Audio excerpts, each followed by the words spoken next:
Tell me if this sounds familiar. You've been working non-stop since 8 in the morning, it's now 6 p.m, and you're exhausted. Your inbox is empty, you've attended 5 meetings, answered dozens of urgent requests, and cleared your to-do list. And yet you can't help thinking, but what did I actually accomplish? Despite your best intentions and hard work, somehow the truly important strategic priorities got pushed aside. Again, this clearly isn't procrastination or laziness, but something far more subtle and dangerous. You weren't avoiding work, quite the opposite, you were busy all day, genuinely believing you were doing what needed to be done.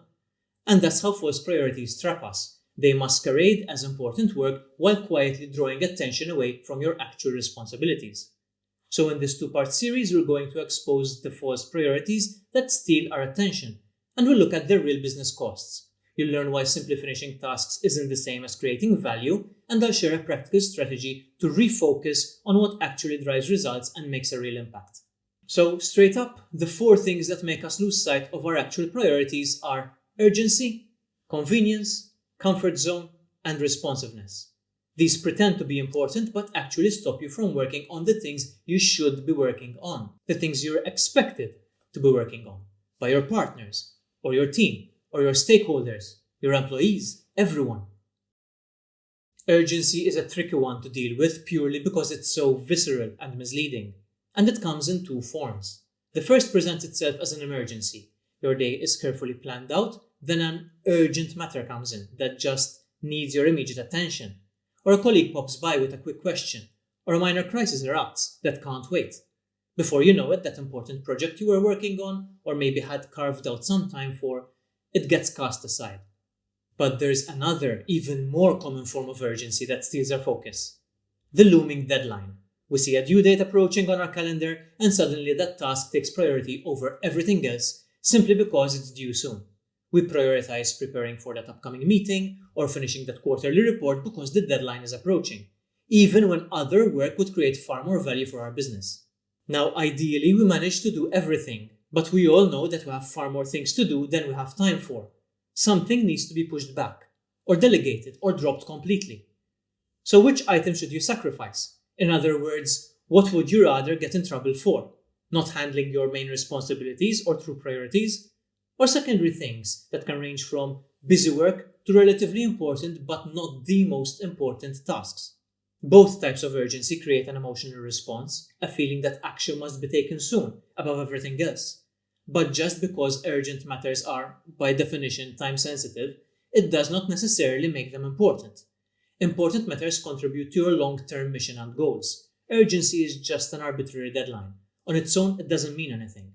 Now, it could be an urgent task that happens to also be important. But its importance is what makes it a priority, not its upcoming deadline. Consider the difference between spending half your day generating a weekly status report that just gets filed somewhere, versus dedicating that same time to product development, or your marketing plan, or closing those sales or whatever your role may demand of you. The weekly report feels urgent because it's expected and has a close deadline, but it might contribute very little to your organization's growth, if at all. Now, product development might not have an immediate deadline, but it represents genuine strategic priority with lasting impact. The most dangerous thing about deadline-driven urgency is that it appears on your calendar and in your task list disguised as important work. It creates the illusion of good planning rather than interruption. But as we've established, a deadline alone doesn't make something a true priority. Only its connection to your most important objectives can do that.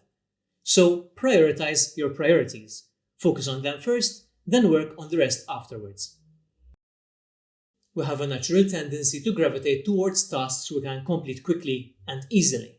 There's a psychological reward in ticking items off our list regardless of their actual importance, which makes convenience our second imposter. It's natural to prefer the path of least resistance. It gives us a quick sense of accomplishment. It's why some people prefer to clear their inbox before tackling complex projects, or organize their desks, or handle minor administrative tasks rather than addressing business-critical issues. These tasks aren't inherently wrong. The fact that they're quick and easy is just a function of their complexity. They could be critical to our main goals, or they could just be ancillary tasks, or admin. And that doesn't mean that they shouldn't be done. They're part of the work, or our daily maintenance or routine. But when we develop a subconscious bias towards these tasks, we end up working on them outside of their limited pre-allocated time. Then they can create the illusion of productivity and distract us from what we should be doing. Our comfort zone is a particularly sneaky false priority because it validates us. By focusing on tasks we're already good at doing, it makes us feel productive, like we're achieving something, that we're using our hard-earned skills to make progress. As business professionals, we all have areas in which we excel. Perhaps you're brilliant at finance, or understanding people, or you're a skilled technical person. And when faced with a choice between doing something that falls within that competence versus tackling something else, we naturally drift towards our strengths. Where this becomes problematic is when your highest value activities lie outside of that comfort zone. So think about the business owner who's great at operations but avoids sales because they're not comfortable around people, or the manager who keeps refining existing processes rather than making strategic decisions. Our final false priority is perhaps the most hidden one, because it's passive. It's not something we actively do, but it's a situation we put ourselves in. It's the problem of always being available. In today's connected world, we've created a business culture where being constantly available and instantly responsive is seen as dedication and effectiveness. And it's not. Your smartphone buzzes and you interrupt focused work to respond. A notification appears and your attention shifts. A meeting invitation arrives and you automatically accept. In fact, you shouldn't have your inboxes constantly sending you notifications. And I don't just mean email. There's social media, instant messaging, group chats, etc. You may feel like it's essential to your work, and what about clients, and it's company culture to have your team chat running all the time, and this and that. It's very rare that any of this holds water, and on the unique occasion it does, it's generally because it's directly related to your role. Can you honestly say that one of your job priorities is to answer emails the second they reach your inbox, as a manager or as an executive? And there's a lot I'll be saying about that in upcoming videos, and some I've already covered in previous ones, such as the myth of the urgent email. There's no such thing as an urgent email. Being responsive feels productive and responsible, but constant accessibility breaks your concentration and actively keeps you away from working on your priorities in favor of replying back or dealing with whatever issue came up. These false priorities take a significant toll on your business and professional growth, mainly in the form of opportunity costs. Every minute spent on a false priority is a minute not invested in genuine value creation, but the damage goes deeper. False priorities split your attention and cause what is often referred to as attention residue. This is where frequent context switching limits your ability to fully concentrate on the new task because your mind continues to process the previous one, which makes you less effective. Over time, these distractions reshape your professional identity. You become known for being busy rather than producing results. Your advancement stalls not because you aren't working hard, but because working hard is not your job. Your efforts need to be focused on what gets results. For organizations, the collective impact of false priorities can be overwhelming. Your people stay busy with urgent but unimportant matters while competitors focus on moving ahead. Your departments may respond to every request but fail to deliver anything of substance. You end up with a company where activity is constant but progress is minimal. So how do we break this cycle? How do we shift from constantly working on false priorities to focusing on what truly matters?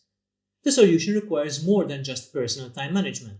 You need a systematic approach that changes how we view our own productivity and that of our organization. In part 2 of this series, I'll show you exactly how to make this shift by distinguishing between task completion and value creation, and I'll provide you with a practical framework to build a results-driven culture.